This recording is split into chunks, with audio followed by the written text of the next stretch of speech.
Hello everyone, Death Stimulator here, bringing you some more Naval Action. Today we've got a 2 vs 2, two surprises versing ourselves in a Trincomalee, joined by a Brig. Now, this is one of the variant maps of the Calm Seas in PvP. It's got some, I guess I'll call them watchtowers on it, or sea forts, whichever. Now, this will be a post-commentary game, so I'm recording this after I've played it. As such, I have a little bit of knowledge, which I'll try not to share so much, to reveal any spoilers from this match. I haven't had a chance to use the sea forts. I like the idea, though they do end up with a number of balance issues, in that you capture them like you do a ship, so you transfer all your crew to them, which means that you can actually be quite strong, but I think the issue is that they end up with a limited range, so you can kind of snipe the enemy ships while sitting in the sea. You can snipe the enemy's ship, forcing them to stay in the sea fort, and I think some of the ships at least can outrange the sea forts, so it just becomes a matter of wearing the sea fort down before the timer runs out.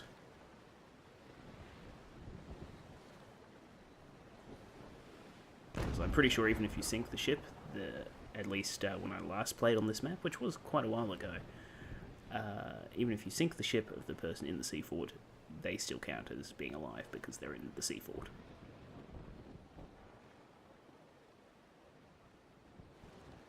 Okay, so I'm just trying to get some ranging in here.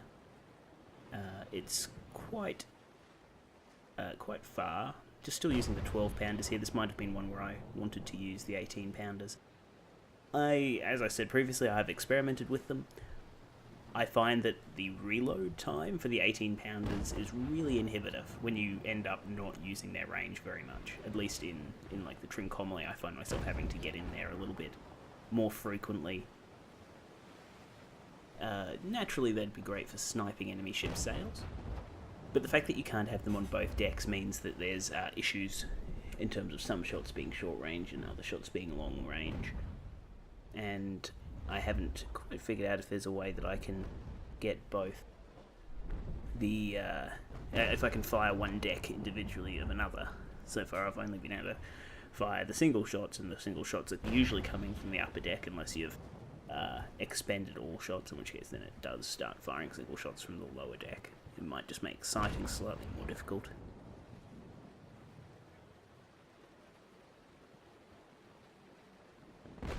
So finding myself overshooting, and I'm adjusting just back and forth a little bit, trying to find a spot. I have a go at getting his masts and sails. It's not very effective. Basically all these shots just plonk down. Some of them would have torn the sails, and most of them would have just hit the decking of his ship, which doesn't do very much, at least to his armour. Might give him a leak or two if I was very lucky, but that's highly, highly unlikely. Noticing the Karu and the Surprise, I decided to start focusing my efforts on that, as I feel I can get some good shots against its sails. Now I'm massively overshooting it with these shots, but I'm just trying to line up to see if I can get my shots to actually pass through his sails rather than down into his deck. Trying to get maximum kind of sail penetration. If I can get a shot to go through 2 or 3 sails, that's 3 times the damage to his speed.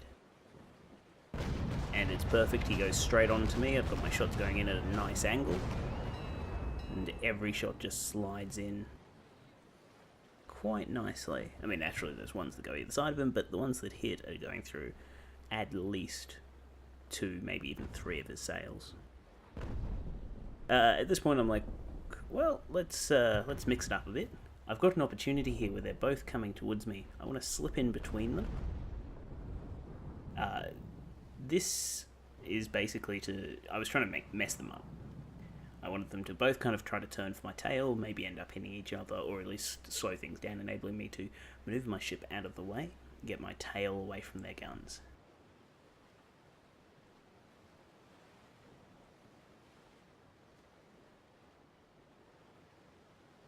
Now, looks like Karu I'm not sure if the turn here is actually to check what I was doing, or whether he intended initially to broadside me, then saw that I wasn't going to turn with him and turned back. He immediately goes to cut in front of me, basically ruining any ideas that I might have had of cutting between them and dividing up their forces.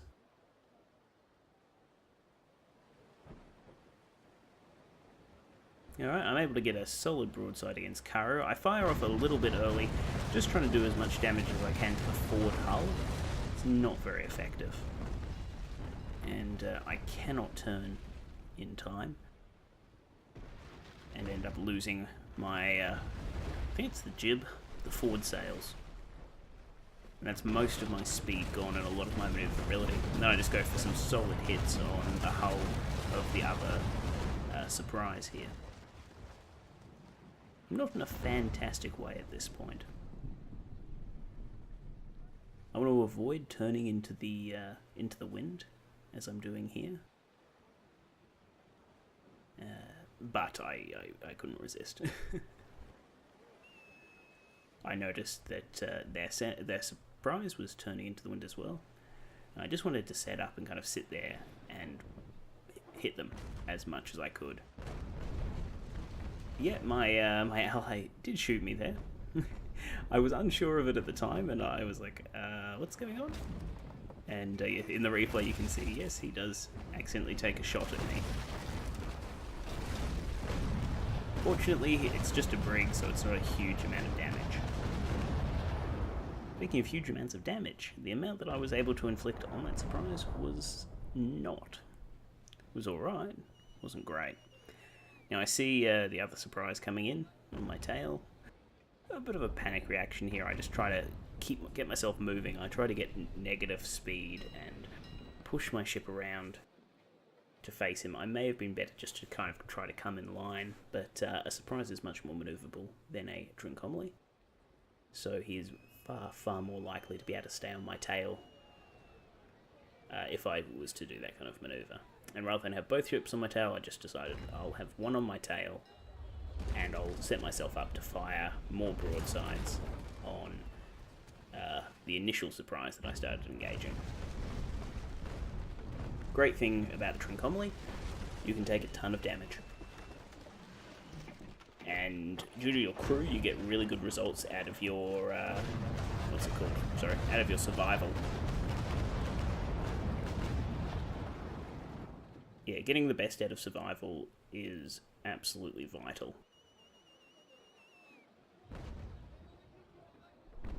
Now, I'm lacking a lot of speed that I want at this stage because I went against the wind. And also because I'm missing that forward sail. That thing is about 30%. I can't actually read what my sail's at the moment. I think it's about maybe 20 to 30%. I am a 3-mast ship, so it's probably about 20%. In any case, it's a goodly amount. And I really needed to utilise them better here. I mean, I try a mix of manual sails, just trying to push myself around, but to no real avail. And all that matters anyway, because my starboard side guns are almost reloaded by this time, so I decided to just try and put a little bit of distance between that surprise on my tail and the one on my starboard side here. Slowing down just a little bit, checking my range, and opening fire on the forward section, just once again trying to do as much damage as possible. Didn't work out. Part of the problem is I'm too high. My shots are largely going to miss. They're going to go over his deck. I can't angle them down too much. And also because of the very slim profile that that surprise had to me, I'm only getting about maybe a third, if not fewer, of my shots actually having a chance of hitting, let alone the ones that go over it, that are in line with it.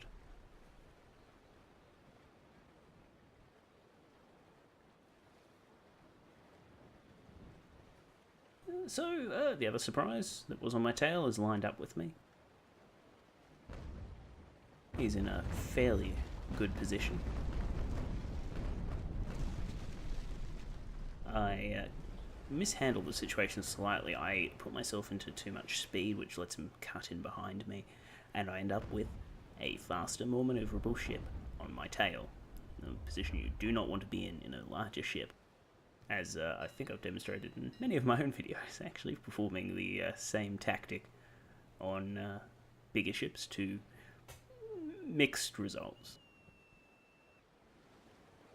As you can see, I don't even drop my sail speed though, I just keep going full. I attempt to maneuver myself around a bit and just... it's not really too effective.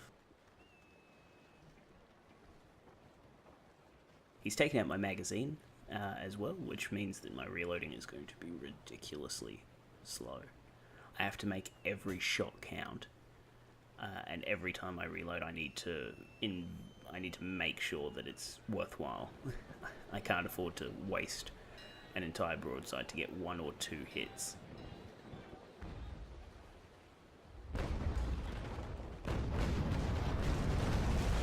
Fortunately, the surprise presented me with a really good opportunity.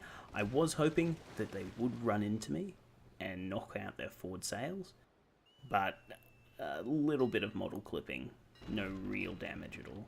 It did, however, give me the opportunity to try to board them. Didn't come around the way I wanted. I wanted to come around so my starboard side would be connected to their port side. Instead, it flips me completely around so that my port is to their port.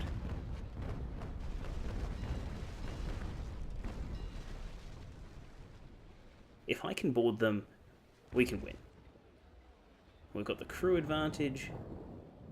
We've got, the size advantage. And for what that's worth, I don't really think that having the larger ship has a great effect on your boarding. Naturally, having the high ground is always good, but I don't know if it actually has any mechanical effect on the game. I think it might just be a numbers game with some random generation thrown in. In any case, he's able to pull away. I believe someone was mentioning the other day that the boarding speed's something like 3 knots. If you're going faster than 3 knots, boarding fails.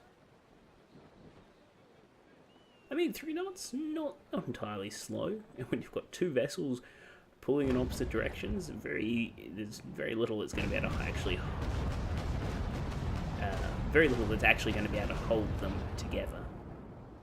And rope's strong, but probably not that strong. In any case, I just put myself in full stop and waited for their surprise to get ahead of me. I'm really trying to take as many opportunities as I can, and I cannot afford to let that surprise get on my tail again. I have 1 repair left, and I'm saving that for if any significant damage comes my way, something like that. Now, I'm not too concerned about hitting them, as I've already lost like most of the front stuff I care about, and I get very lucky here, and he loses his forward sails. I guess they must have been damaged in one of my volleys beforehand, and just colliding with them has had the great effect. Now I'm worried here. I'm really worried. We're pushing up on him. However, if he gets spun round to basically face the same angle as me, I'm not going to get any shots off at all on my port side. Fortunately, my ship slides off him and disconnects here. I wasted. Instead of waiting for him to come full side onto me, I just shot off trying to get his rear section. Didn't do very much damage at all. Reduced his armor there, but beyond that, no major effect.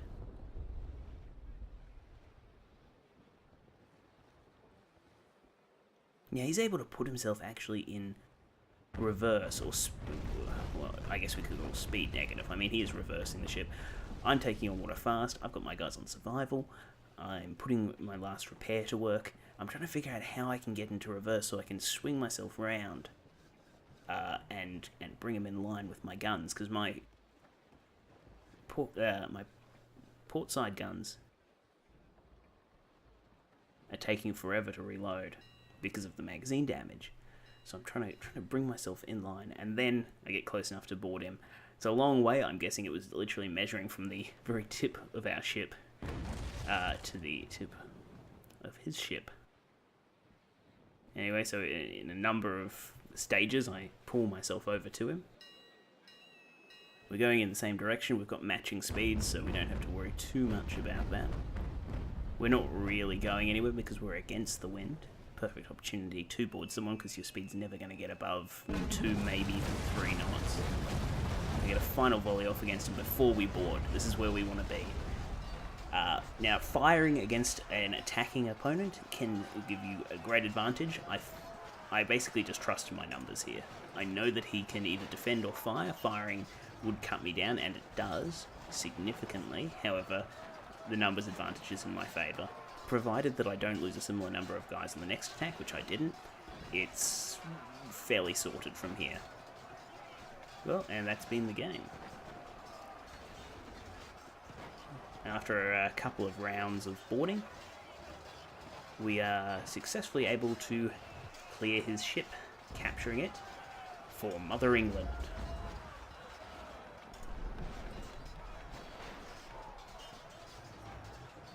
Thanks very much for watching, guys. It's been Death Stimulator here. If you did enjoy the video, please consider liking, commenting, favoriting, or subscribing, as your support does mean the world to me.